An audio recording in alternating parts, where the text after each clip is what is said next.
Bueno, este es un videito jurídico para activar la racha y el que esté interesado en nutrirse un poquito de todos estos temas jurídicos pueden compartir. De pronto algunos de sus amigos tengan interés sobre el tema o conozcan a alguien que tenga alguno de estos documentos del que les voy a compartir el día de hoy. Entonces ahí les dejo la inquietud.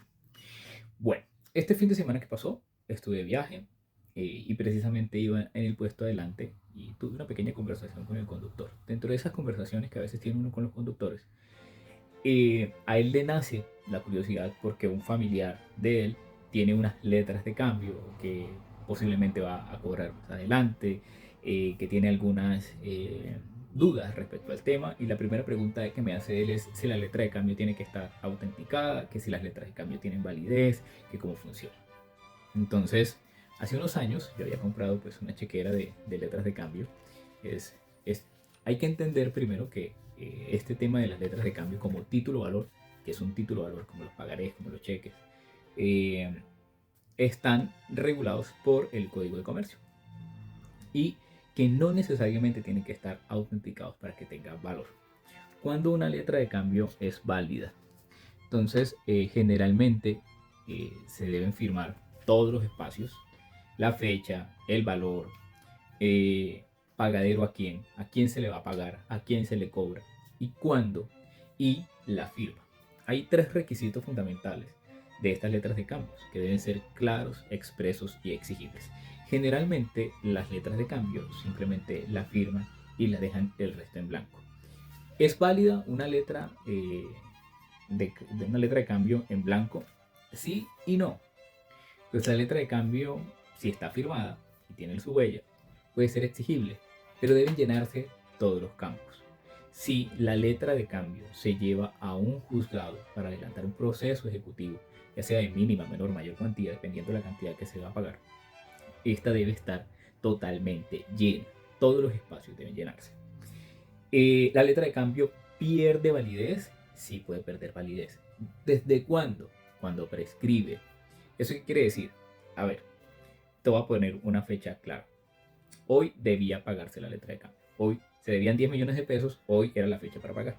No se pagó, pero en la letra de cambio está la fecha de que hoy se debía pagar. Desde el día de hoy empieza a contar 3 años.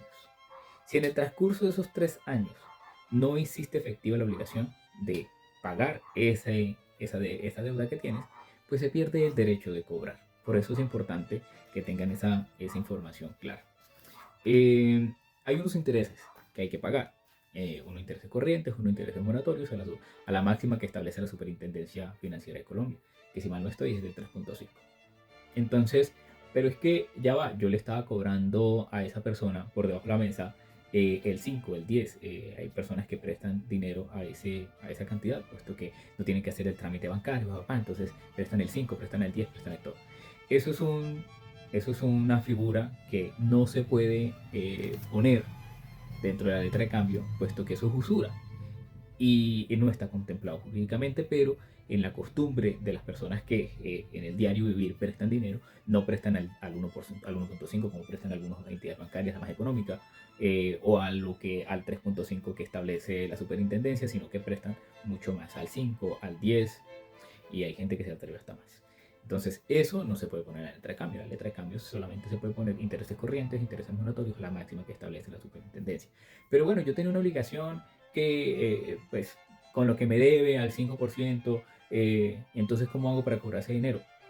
Como la letra está en blanco, ¿ves? Y entonces aparece aquí un valor. Generalmente hay personas que colocan ese valor acá, generalmente. Eso es una práctica que lo hacen entre particulares y tendríamos que entrar a revisar si eso es totalmente legal, si es totalmente válido o es un acuerdo que llegan entre las partes. Las audiencias que se hacen mediante todo este proceso de entender cómo funciona una demanda ejecutiva, se debe adelantar la demanda, pero la demanda tiene que tener un factor fundamental. ¿Qué es lo que va a hacer o lo que va a servir como garantía para hacer exigible esa obligación? Sencillo, ¿qué vamos a embargar? Vamos a embargar patrimonios, muebles o inmuebles, o vamos a embargar el sueldo de la persona. ¿Cuál es la medida cautelar? Entonces, iniciar un proceso ejecutivo ante un juzgado sin una medida cautelar, pues es preferible no hacer nada porque estás perdiendo el tiempo. O irle a cobrar a una persona mediante una letra de cambio eh, que no tenga nada con qué pagar, pues vas a incurrir en gastos jurídicos, en gastos claramente del abogado, vas a iniciar a desgastar de cierta manera todo este tema todo el tema judicial. Entonces, si estás claro en que la persona a la que te firmó la letra de cambio no tiene nada que embargarle, no pierdas el tiempo. ¿Ves? Entonces, esos como datos importantes que deben tener en cuenta. Ahí les dejo. Que tengan bonita tarde, bonita mañana, bonita noche en cuanto vean este video.